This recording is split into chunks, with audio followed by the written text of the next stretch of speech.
నమస్తే అన్న. నమస్తే అన్న. ఎట్లా నడుస్తుంది అన్న ప్రజెంట్ ప్రచారం? ప్రచారం బాగా నడుస్తున్నాను, ముమ్మరంగా నడుస్తుంది, మంచిగా నడుస్తున్నాను. ఎంత మెజార్టీ ఇస్తారన్న మీ మండలం నుండి? ఒక దుద్యాల మండల ఉపాధ్యక్షునిగా చెప్పు, ఎంత మెజార్టీ ఇస్తున్నావు? మండలం నుండి ఎంత మెజార్టీ రావచ్చు, మీ గ్రామం నుండి ఎంత వస్తుంది?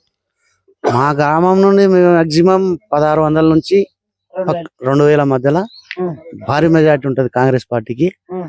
ఇంకోటి రేవంత్ రెడ్డి గారి నాయకత్వంలో, తిరుపతి అన్న నాయకత్వంలో, చల్ల వంశీధర్ గారికి భారీ మెజార్టీ ఉంటది. రాహుల్ గాంధీని ప్రధాని చేయాలని రేవంత్ రెడ్డి సార్ కోరిక. అటు విషయంలో వెనకాడు వేసేది లేదు. ప్రతి కార్యకర్త అయినా కష్టపడి భారీ మెజార్టీ తీసుకురావాలి. మన కొడంగల్ నియోజకవర్గం నుండి రేవంత్ రెడ్డి అన్న ముఖ్యమంత్రి కావడం ఏమనిపిస్తుంది అన్న? చాలా సంతోషకరమైన విషయం. ఎన్నడు జీవితంలో కూడా ఊహించేది. ఇప్పుడే తరాల నుంచి కూడా మా పిల్లలు కూడా ఊహించలేదని కూడా మేము ఆశాభావం వ్యక్తం చేస్తున్నాం. చాలా చాలా మంచిగా జరిగింది ఈసారి. కొడంగల్ నియోజకవర్గానికి ఇప్పటి వరకు ఒక మంత్రి పదవి కూడా రాలేకుండే, అట్లాంటిది మొట్టమొదటిసారిగా ముఖ్యమంత్రి పదవి వచ్చింది. ఖచ్చితంగా మన ప్రాంతంకు ముఖ్యమంత్రి అయ్యి ఒక 4 నెలలే అయింది. 4 నెలల దాదాపు 4000 కోట్ల రూపాయల అభివృద్ధి పథకాలకు జీవోలు ఇష్యూ చేయడం జరిగింది. కొన్నిటికి పనులు కూడా ఇప్పుడు మన Narayanpet Kodangal lift irrigation helicopter తోని ల్యాడర్ సర్వే కూడా నడుస్తుంది. ఇంకా ఏమేమి కాంగ్రెస్ కు ప్రజల్లో ఎట్లుంది అన్న స్పందన ఎట్లుంది? మీరు ఓటర్ల దగ్గరికి వెళ్తుంది కదా? మేము ఒక 20 రోజులు అయినా కంటిన్యూ ప్రచారంలో ఇంటింటి ప్రచారం చేస్తున్నాము. ప్రతి ఇంటికి పోతే కూడా తప్పకుండా రేవంత్ రెడ్డి సార్ మన ముఖ్యమంత్రి ఉన్నాడు, మనకు అన్ని విధాల ఆదుకుంటాడు, మనకు ఎన్నడూ చూడని విధంగా కూడా ముఖ్యమంత్రి అయిండు. ఏనాడు కూడా ఒక మంత్రి పదవి రాలేదు. ఈసారి ముఖ్యమంత్రి అయిండు. ఖచ్చితంగా మేము సార్కి ఇస్తాము. ఇంకోటి మన కొడంగల్కి వెళ్ళి ఊహించని విధంగా సార్ ముఖ్యమంత్రి అయినా గర్వపడుతున్నామని పబ్లిక్ చెప్తున్నాం. ఇక్కడ ఏంటి అన్న 100 రోజుల పని కూలీల దగ్గరికి వచ్చిందా ఇప్పుడు మేము 100 రోజుల పని కూలీల కాడికి వచ్చి రేపు జరగబోయే విషయాలు కూడా వాళ్ళకి వివరిస్తున్నామన్నా. వాళ్ళకి మినిమం ఇప్పుడు రోజుకు 100 150 పడేటి. ఇప్పుడు కాంగ్రెస్ గవర్నమెంట్ సెంటర్ లో వచ్చింది, రాహుల్ గాంధీ ప్రధాని అంటే మాక్సిమం 400 డైలీ కూలీ పడేటట్లా వాళ్ళ మన మేనిఫెస్టోలో సార్ పెట్టిండు. దాని ప్రకారం వాళ్ళకు వివరణ అయ్యడానికి వచ్చాను సార్. ఈ విషయాలని చెప్తుండ్రా? ఇందిరమ్మ ఇండ్లు వస్తాయి, ఇందిరమ్మ ఇండ్ల గురించి ప్రతి ఒక్కరికి చెప్తున్నాం. ఎలక్షన్ కోడ్ వల్ల కొన్ని సమస్యలు అయినాయి. ఎలక్షన్ కోడ్ అయిపోయిన ప్రతి ఒక్క పని స్టార్ట్ అయింది. గ్యాస్ ఆగినట్లుంది. గ్యాస్ ఇంకోటి అన్న ప్రధానంగా గ్యాస్ చెప్పండి. గ్యాస్ ఆగడానికి కారణం ఏంటంటే ఈ మన ఎమ్మెల్సీ కోడ్ వచ్చింది మన మహబూబ్నగర్ జిల్లా. ఆ ఎమ్మెల్సీ కోడ్ వలన అయినందుకు అవి బ్రేక్ అయినాయి. ఆ ఎమ్మెల్సీ కోడ్ ఇప్పుడు ఈ 4 తారీఖు ఏమో అయిపోతుంది.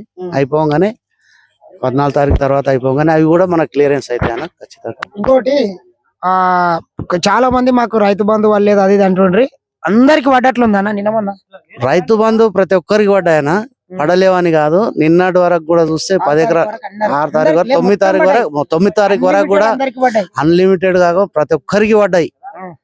ఆలస్యమైన పర్వాలేదు కానీ సార్ ప్రతి ఒక్కరికి వేసేసిండు. అన్న నమస్తే అన్న, మీ పేరేం పేరన్నా? నా పేరు సత్యం. ఎట్లా నడుస్తుంది అన్న ప్రచారం? ప్రచారం మమ్మరుగా నడుస్తున్నది. ఇప్పటి వరకు అయితే దాదాపు ఖచ్చితంగా ప్రతి ఇల్లు, ప్రతి కడప మా కార్యకర్తలు మొత్తం ప్రతి విషయం కూడా వివరంగా రేవంత్ రెడ్డి గారు పథకాలు పెట్టినో అన్ని వివరంగా చెప్పి ప్రతి దానికి ఇష్యూ కూడా వాళ్ళు అడిగేదానికి కూడా మేము సమాధానం ఇచ్చి దాని వివరంగా చెబుతున్నాం. కానీ రేవంత్ రెడ్డి గారు ఈ రోజు కొడంగల్ సీఎం అయినందుకు చాలా అదృష్టవంతుడు. అదే విధంగా పబ్లిక్ కూడా ఏం ఆలోచన ఉందంటే మా కొడంగల్ తాలూకాకు మా సీఎం రేవంత్ రెడ్డి గారు మాకు అనుకూలంగా గ్రామాలు అభివృద్ధి అవుతాయి. ఖచ్చితంగా మాకు కాబోయే పనులు కూడా కాబోయే పింఛన్లు కానీ, రైతు బంధు కానీ, ఇండ్లు కానీ, రేషన్ కార్డులు కానీ ఇవన్నీ సీఎం ఆధ్వర్యంలో ఖచ్చితంగా ప్రతి గ్రామంకి ప్రతి విలేజ్ కూడా మన తాలూకా మొత్తం కాదు స్టేట్ లోపల కూడా రేవంత్ రెడ్డి గారు మమ్మరంగా చేస్తున్నారు. ఎంత మెజార్టీ ఇస్తారని? ఖచ్చితంగా రేవంత్ రెడ్డి గారు ఇప్పుడు కూడా మా దుద్యాల మండలం మొత్తం ఏకమైపోయింది ఊరు కూడా. ఎందుకంటే ప్రతి అవతల యువతల అనే ఏమి లేదు, అవతల కూడా ఎటువంటిది ఎవరు లేరు, మొత్తం కాంగ్రెస్ లోకి వచ్చారు. కాబట్టి ఇప్పటి వరకు కూడా ఇప్పుడు పోయిన ఎలక్షన్ అసెంబ్లీ ఎలక్షన్ కన్నా ఖచ్చితంగా 1700 నుంచి 2000 వరకు మెజార్టీ ఖచ్చితంగా ఇస్తున్నారు. రైట్ అన్న. అన్న నమస్తే. నమస్తే అన్న. ఏం పేరు అన్న? నా పేరు రాములన్న. ఎట్లా నడుస్తుంది ప్రచారం? ఇప్పటికైతే మంచిగా నడుస్తుంది అన్న. మాకేమి ఇది లేదు, మంచిగా మెజార్టీతో వచ్చే అవకాశాలు కూడా ఉన్నాయన్న దుద్యాల లోపల మాత్రము. 2000 పైననే రావాలి. ఇక మినిమం కొంతమంది అంటున్నారు 1500 1600 కానీ 2000 పైననే రావాలన్న. ఆ రకంగా చేస్తున్నాం అన్న. ప్రజల దగ్గర ఒక రెస్పాన్స్ కూడా అట్లా ఉంది. ప్రజల దగ్గర చుట్టాల దగ్గర కూడా ఎవరనేది ఉంటే కూడా చుట్టాలతో కూడా మాకు మీరు కంపల్సరీ దీనికి వేయాలని చెప్తున్నాం అన్న మేమైతే. సరే చూద్దామన్నా, ఆ రకంగా గట్టిగా మెజార్టీ ఎన్నిక కష్టపడండి. అని చెప్ప ఎట్లా నడుస్తుంది ప్రచారం? ప్రచారం అయితే జోరుగా నడుస్తుంది, ఏం అబ్జెక్షన్ లేదు. మొత్తం టిఆర్ఎస్ కాంగ్రెస్ అని ఏమీ లేదు. మొత్తం టిఆర్ఎస్ వాళ్ళు మొత్తం కాంగ్రెస్ వాళ్ళకి జంప్ అయిపోయిండ్రు. కొత్తగా మనకు సీఎం అయిండు మన తాలూకాకు, మాకు సంతోషంగా ఉంది. ఖచ్చితంగా 2000 పైననే 2500 వరకు మెజార్టీ మేము ఇవ్వగలుగుతాం దుద్యాల నుండి. రైట్ రైట్, నమస్తే.